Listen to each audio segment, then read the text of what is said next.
Գյուրջան Կասկադ, հասանելի բնակարաններ 65 ամիս մարման ժամկետով։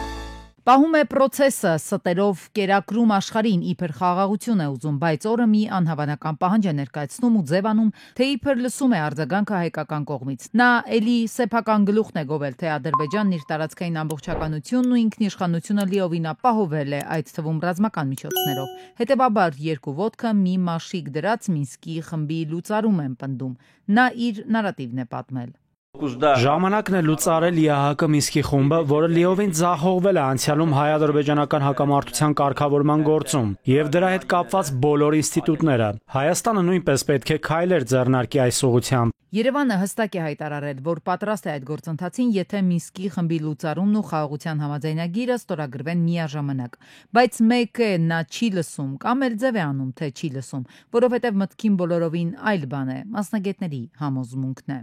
Ադրբեջանը սպասողական վիճակում է, որովհետև մտածում է ինչ-որ Օվերտոնի պատուհան կբացվի մի պահ, երբ որ բոլորը խառնեն են, ինքը մտնի իր հարցերը լուծի Սյունիքով։ Ադրբեջանի նպատակը առաջիկա ամիսներին դա է լինել։ Ուղղակի քանի որ այս պայդրությամբ իր ուզած խառնակ վիճակը ոչ Իրանի ուղղությամբ գնաց, ոչ այլ ուղղություններով, օրինակ Ուկրաինա եւ այլն, դրա համար ինքը մի պահ sense դադարավերցրել, բայց պահում է պատուհանը։ Նա սրտատրոպ այդ պատուհանին է սպասում, հիմա մի քիչ անհանգիստ է։ Թրամփ-Էրդողան հանդիպում է սպասվում ըստ թուրքական մամուլի։ Անհանգիստ է Էրդողանը հոգուտ հայերի մի բան չասի, որքան էլ Էրդողանի գլուխն ավելի շատ մերձավոր արևելքով է խառը, հանկարծ մի բան չխոստանա սահմանի բացման հետ կապված, չմոռանա հանկարծ, որ սահմանի բացումն ուղիղ հայ-ադրբեջանական գործընթացի հետ է կապել։ Հիմա Էրդողանի համար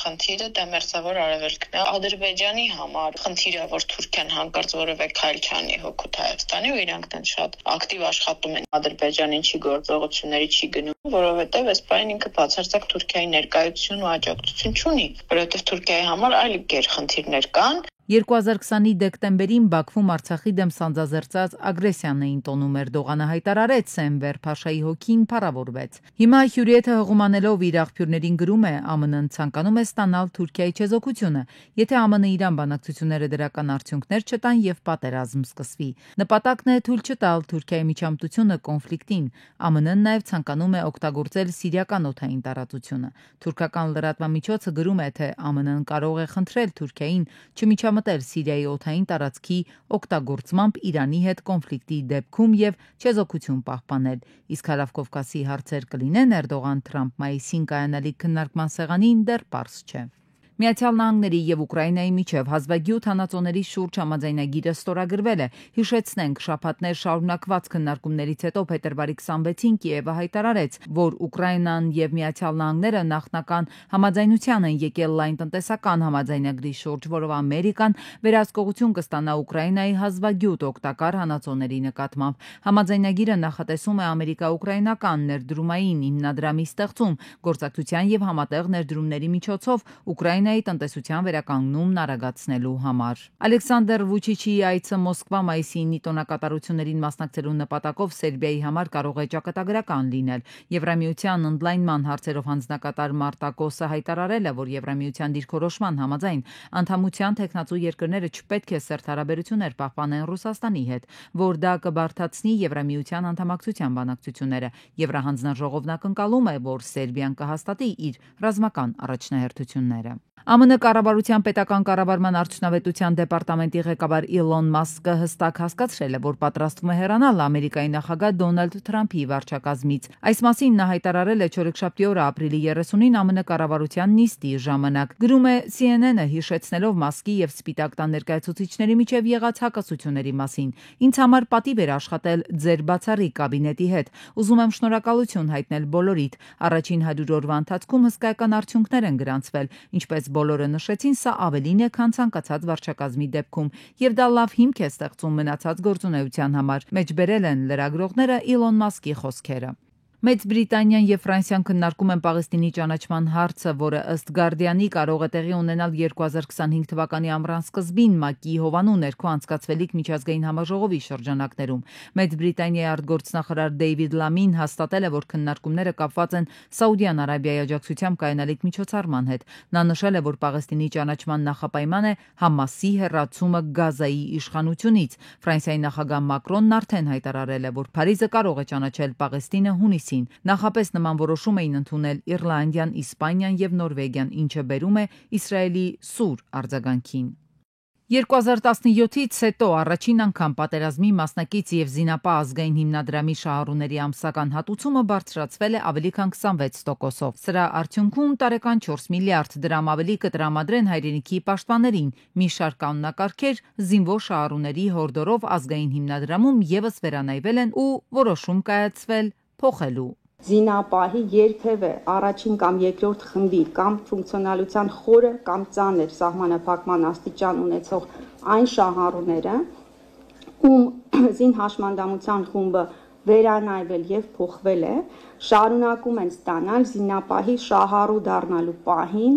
իրենց նշանակված հատուցման գումարը անկախ կարգի փոփոխությամբ։ Զինապահն ըստ հիմնադրամի ղեկավարների այսօր էլ շարունակում է անկյունաքարային հաստատություն մնալ զինծառայողների ու նրանց ընտանիքների համար։ Եվ այն խնդիրները, որոնք դեռ կան, այն մարտահրավերները, որոնց բախվում են զինապահները, ազգային հիմնադրամը շարունակելու է պահել ուշադրության կենտրոնում, նաև համապատասխան արձագանքելով դրանց վստահեցնում են կազմակերպության ներկայացուցիչները։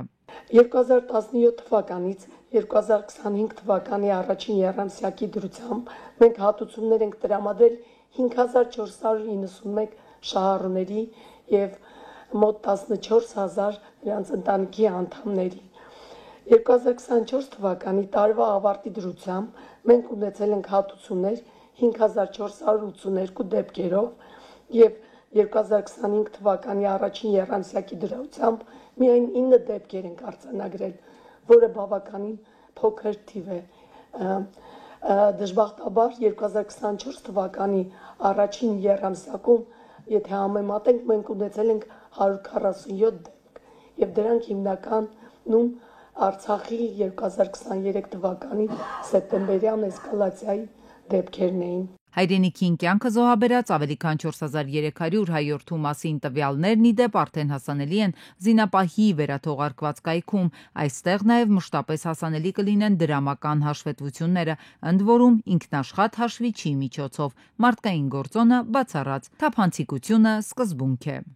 2020 թվականի հոկտեմբերին Հայաստանն արգելեց թուրքական ծագում ունեցող պատրաստի ապրանքների ներմուծումը։ Հայաստանի կողմից դա քաղաքական որոշում էր, քանի որ 44-օրյա պատերազմում Ադրբեջանից բացի Հայաստանի դեմ ռազմական գործողություններին ներգրավեց նաև Թուրքիան։ Դրանից մեկ տարի անց միայն 2021-ին Հայաստանը որոշեց վերացնել թուրքական ապրանքների ներմուծման արգելքը դեպի Հայաստան, եւ առևտրով զբաղվող Հայաստանի գործարար համայնքը քաղաքացիները սկսեցին մեծ թափով Հայաստան ներկրել թուրքական ծագում ունեցող ապրանքներ։ Եթե 2021-ին Թուրքիայից Հայաստան է ներմուծվել 73 միլիոն դոլարի ապրանք, ապա 2024-ին ցուցանիշը կարելի է ասել հնգապատկվել է, հասնելով մինչև 336 միլիոն դոլարի։ Թուրքիայից Հայաստան հիմնականում ներկրվում է արտադրական հումք, ալյումինե ձողեր, տրիկոտաժե պաստառներ, սալիկներ փայտանյութից, թուրքական հագուստ, տեխնիկա, ավտովարելիք, շինարարական ապրանքներ, սնունդ, գործվածքներ, լվացող եւ մաքրող միջոցներ։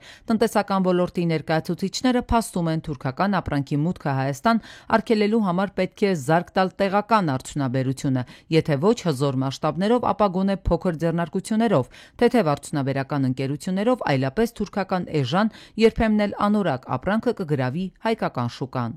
Թուրքական գյուղատնտեսությունը մասշտաբի էֆեկտով բավականին հզոր է, բանջարաբոստանային որոշակի կուլտուրաների առումով համաշխարհային շուկայի առաջատարներից է Թուրքիան հանդիսանում։ Մեր շուկան ինչքան թուրքական այդ ապրանքները կլանելու ունակություն ունի, կլանվում է, գալիս է մեր շուկա, գալիս է երրորդ երկրի միջոցով։ Այստեղ այլ է, որ ասենք մեր տնտեսության որոշակի հատվածները պետք է պաշտպանվեն։ ասենք մասնավորապես գյուղատնտեսությունը պետք է պաշտպանվի։ Հետաքրքրականն այն է, որ Հայաստանից Թուրքիա 336.3 միլիոն դոլար առևտրաշրջանառության մեջ միայն 0.1%-ն է կազմում արտահանումը, որը կես միլիոն դոլարի էլ չի հասնում։ Կես միլիոն դոլար չի հասնում, տարի արել 1000 դոլարի արտահանում են ունեցել, դրանք որ ուղղակի կարելի ասել դա կոպիտ ասած հայկական արտադրանքը թուրքական շուկային չի հետաքրքրում։ Մենք ապրանք չունենք, նախ սահմանափակում գոյություն ունի, հայկական ապրանքների նկատմամբ էլ կարծես թե էմբարգոյի որոշակի էլեմենտները պարունակում են, բայց մեր ապրանքների նկատմամբ ընդհանրապես պահանջարկ չկա։ Ինչ պետք է արտադրենք, որ կարողանանք, ասենք, թուրքական շուկայում դա որպես պրոդուկտ ներկայացնել։ 2022-ին ռուս-ուկրաինական պատերազմի ֆոնին ոսկու մեծ ծավալներով արտադրանքը Հայաստանից Թուրքիա եւս հասավ։ Վիճակագրական կոմիտեի տվյալներն են փաստում, որ այդ տարի Հայաստանից Թուրքիա արտահանման ամենաբարձր ցուցանիշը գրանցվել է 61 միլիոն դոլար։ Այդ ժամանակահատվածում Հայաստանից այդ երկիր վերաարտահանվում էր անմշակ ոսկի, թանկարժեք մետաղից պատրաստված իրեր։ Կենտրոնական Կիլիկի ավտոկայանը շարունակում է անմխիթար վիճակում լինել, բայց այդ ամենին ավելացել է նաև հակասանիտարական վիճակը։ Դիտահորից դուրս եկող կոյաջրերը ամբողջ տարածքն են ողողել, կաշահոտ է ամենուր։ Կարշահոտ օսի բարակ է, թույլ։ Տնօրենը վառա բողոքելով։ Հիմա մի քիչ անձրևը գալիս է։ Վիոլա ջուրը պետք է անի։ Գալիս են բանը, մի հատ պրովոդ կողմ են մեջը, մի քիչ սպասում են, հետո նորից են պատմություն։ Քաղաքացիները հայտնել են, որ բազմիցս դիմել են Veolia ջուրընկերություն, բայց արձագանք չի եղել։ Ուշադրություն են հրավիրում այն հանգամանքին, որ հաճախ են այստեղով զբոսաշրջիկներ անցնում։ Ավտոկայան, որտեղ կարելի ասել Գարշահոտ, որտեղ կարելի ասել ստեղծվում է մինի նուբարաշենի աղբավայր։ Բայց հակասանիտարական վիճակը միակ խնդիրը չէ, նստարաններն անմխիթար են, աղբամանները կոտրված, փոխարենը աղբն է ամենուր։ Տարածքային եւ ենթակառուցվածքների նախարարը Դավիթ Խուդատյան, լավ կլինի, որպեսզի դուք էլ պարոն նախարար, նախկին նախարար Գենել Սանոսյանի օրինակով 1-2 անգամ այցելեք եւ պարտավորեցեք Վիոլա ջրին, որպեսզի այս